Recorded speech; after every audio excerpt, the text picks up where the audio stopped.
dozvolite da vam se samo s par riječi obratim u ime Hrvatskog društva za palijativnu medicinu, Hrvatskog liječničkog zbora, Hrvatskog centra za palijativnu skrb i svih vas koji ste aktivno uključeni u akciju Ostani uz mene.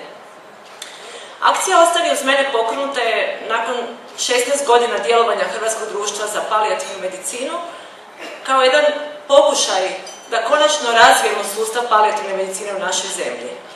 21.4. ove godine u Novinarskom domu održali smo tiskovnu konferenciju.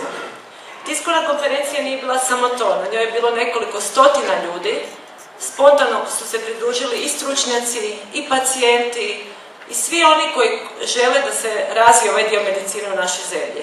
Sve od tad pa do danas, a prošlo je samo nekoliko mjeseci, mi nismo sami, stalno su uz nas stotine udruga, pojedinci, stručnjaci iz Hrvatske i cijelog svijeta.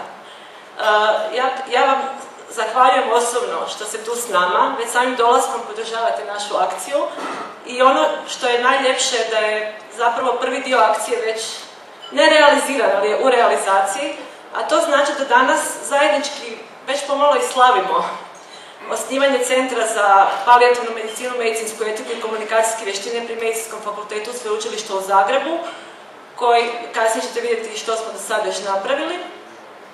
I zapravo još bih samo rekla da u palijativnoj medicini nikad ne postoji, da se više ništa ne može učiniti za bolesnika.